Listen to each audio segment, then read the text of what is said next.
Licata, and I'm Jenn Armknecht. And this is LicataLive. Welcome.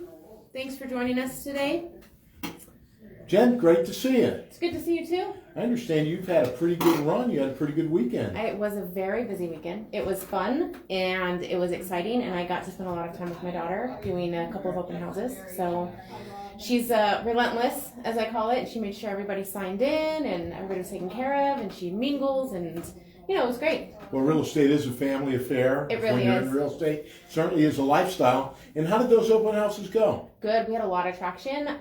We got some. Where were the open houses? So what cities? One was in Stafford, Virginia, and the other was in Woodford, Virginia. Okay. And it was a range. So one was a smaller 3-bedroom house, and the other one was a 6-bedroom house, and we had 12 to 18 people for each, and it went really well. So. Did they sell? They did. One was on the market for a total of 9 days, and the other one was 4, Wednesday, Thursday, Friday, Saturday, 4 days. And were they people who came to the open house that wound up buying it? Did they come to the open house? Nope. Actually, they didn't. They put in offers, but they didn't get it. They put in offers, but they didn't get Yeah. it. So it's a heck of a. It is still a very, very.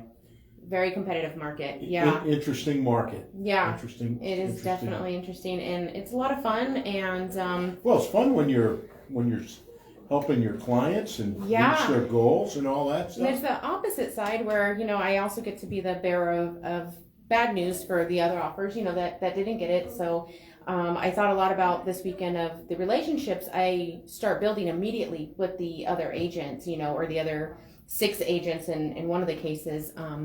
We had seven offers, and so I got to talk to each agent, and they were really pulling for their clients, and I just kept thinking, I think this is how we best advocate for our clients, is by having a relationship between the agent and the client, and then the agent to agent relationship I think is really important too, because if you know that agent and you know that they're trustworthy and all of those things, it really makes a difference too. A lot of good offers, and good folks are writing great offers, but just not getting it across the finish line. It's it's one house per person, right? So you got 6 offers, and those 5 people are still looking somewhere else. They're still looking somewhere else. Yeah. It is. I can tell you from the standpoint of the bearer of bad news to folks who are writing good offers and the agents. It makes. I had someone ask me just this week and said, knowing what's going on in the market and chatting about it, and I said, well, would you rather it the way it was, where there might be an offer, right, or 2, right, and there's some beauty for that.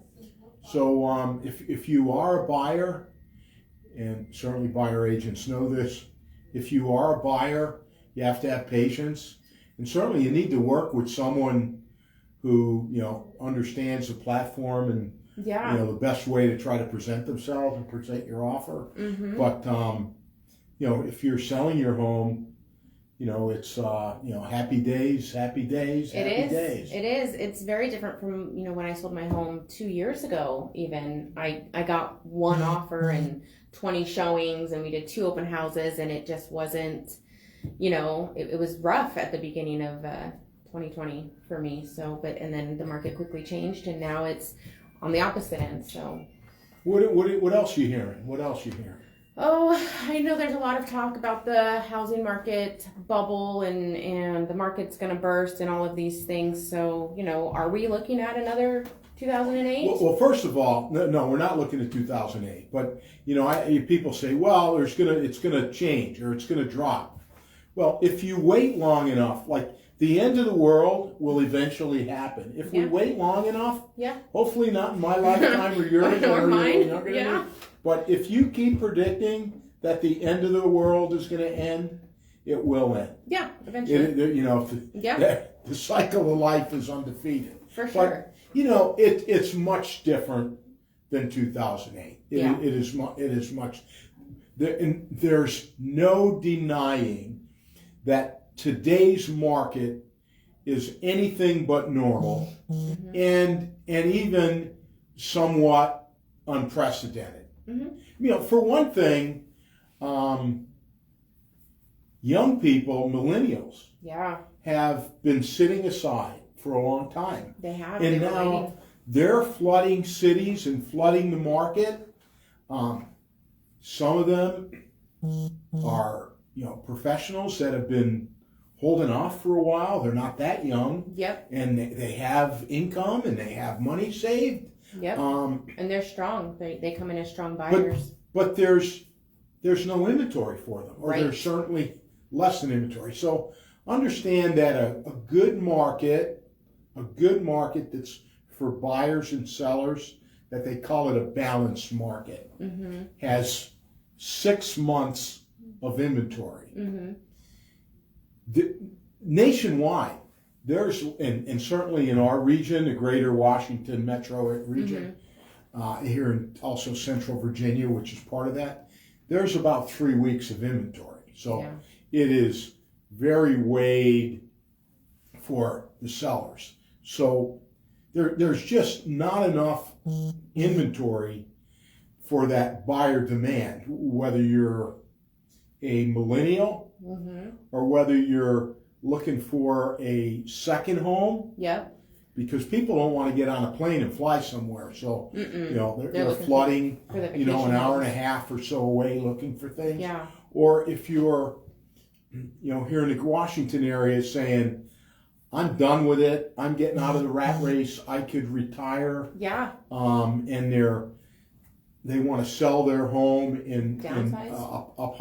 up high up there and take that money and come down here and have more money to spend. Yep. So there's so much going into the market. Now, I do think that this inequality in the market is the root of what I call price appreciation. It's not price inflation. It's price appreciation. It's simple. And again, I'm an old PE teacher. I don't want you to think I took I took some Economics skill and all classes. that, I did take an economics. I did take economics class, but it's purely supply and demand. Yeah. There's more people than there is demand. I said this once before. I mean, so like in 1973, I was in high school then. There were, 240 million, 230 million Americans. Now there's 330 million Americans. That's a big difference. And basically there's the same inventory. It's a little less now. So there's more people flooding in for those homes. So that's, it's definitely different. In 2008, it was inappropriate lending and what I would say predatory lending. Yes. Allowing people to buy homes that did not have the means. Yeah, they definitely didn't. They had the lower credit. They had no cash. They just were in a bad position. Today, it's tougher. It's tougher to qualify. Is a lot tougher. So that's taken care of. That's taken care of.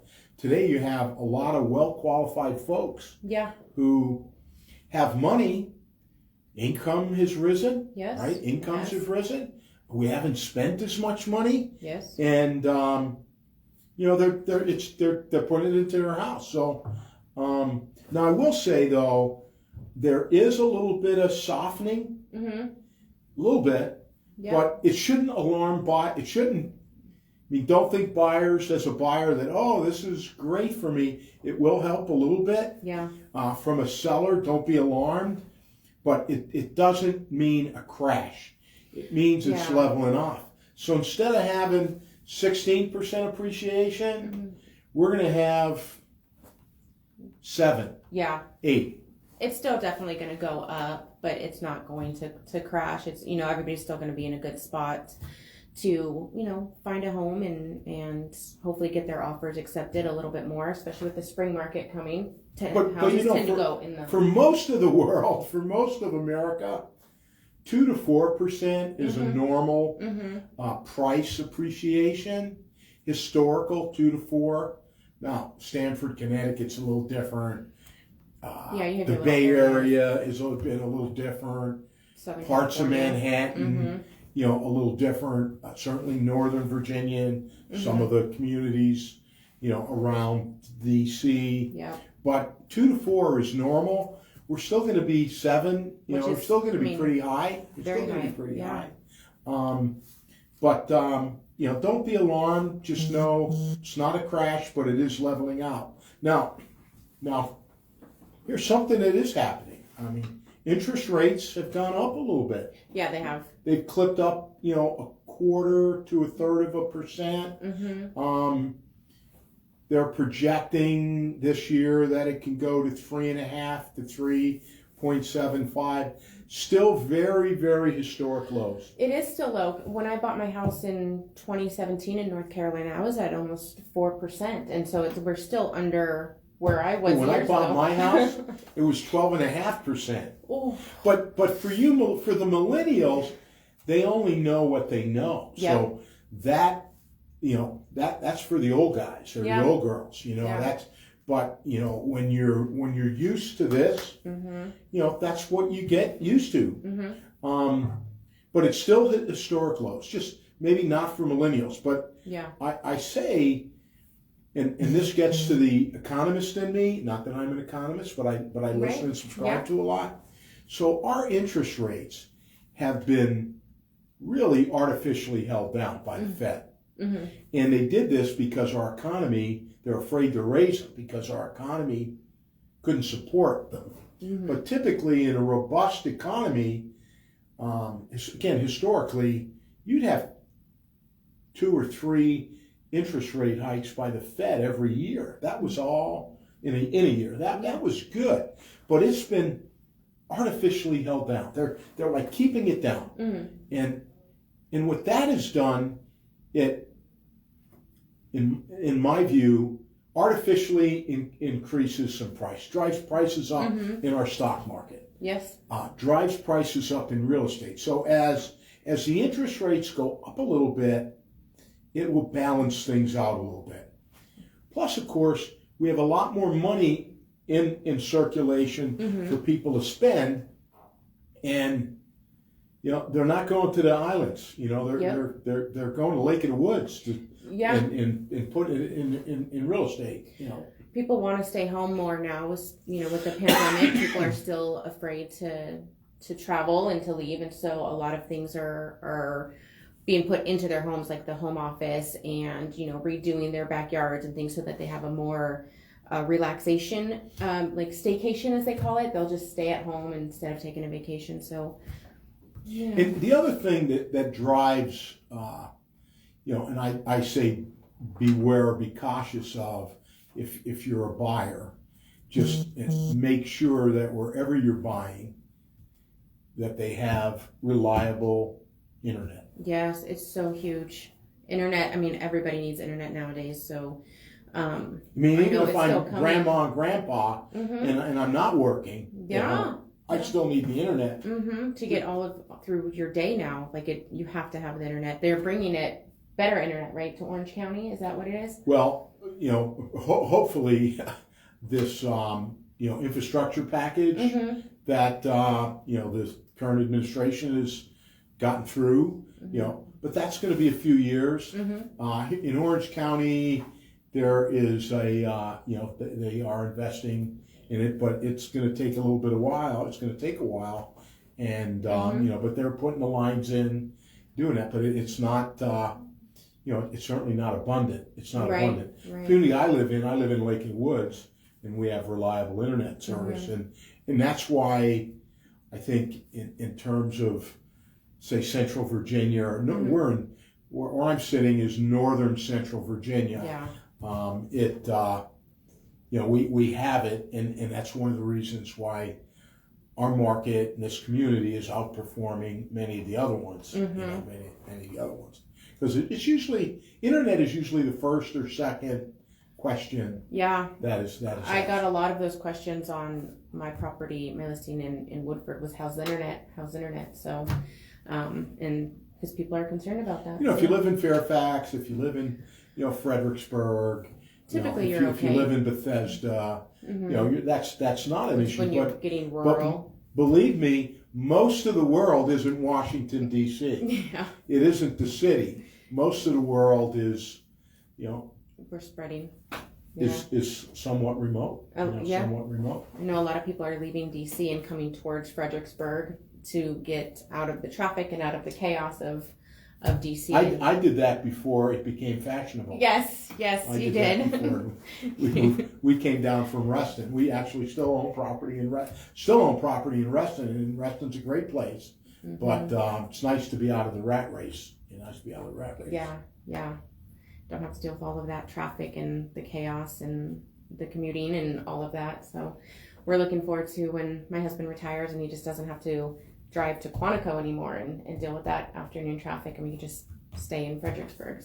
So what else you seeing in the market? What else you seeing? Like these offers, 11 offers that you got or 9 offers that you got. Was there anything unique about them? Is there something that gave you pause or should give someone pause? So the agents would present their offer, and then they'd say, you know what, let me submit a better one. And they just kept kind of tweaking it to try to make it as, good for my client, but also without, taking all of their clients' like money in their pocket, right? So you don't want to go into a house, and be quote unquote house poor. So they were like, well, this is the best he can do without, leaving them any money to do renovations or updates or anything like that. And so, but they kept trying really hard, and some people were, asking for the closing cost assistance, and some people were not. And they were all really close offers. And it really was like, this is legit what my buyer can do. This is the best they can. And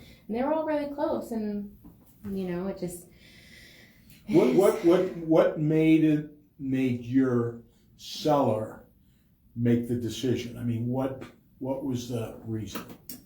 So on the offer that she took, it came down to the ability to pay some cash over appraisal if the appraisal ended up coming in low. Interesting. Mm-hmm. Yeah. So it had to be a client, a buyer mm-hmm. that had some cash, because mm-hmm. the concern is in a hyper market, mm-hmm.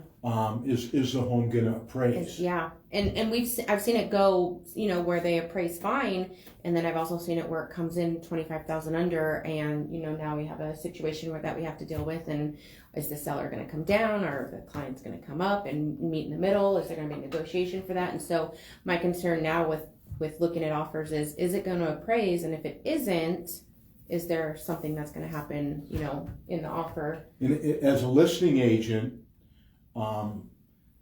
you may not realize this, whoever's listening, but the realtor, even the lender, doesn't know who's going to appraise the house. Yeah. It's going to be someone independent that's mm-hmm. going to give their value of that house, make yeah. a decision. So there are things that as a listing agent, when you do see that you need one to address, and one of them is, hey, I'll come up with a little bit more cash, but also giving that appraiser mm-hmm. the information they need mm-hmm. to help make a decision. Mm-hmm. Like I know one of the houses you had a uniqueness about it, mm-hmm. where there's something special that they may not see, so you're going to need to help them understand that there's value there that they may not see. So we, gather documentation and comps and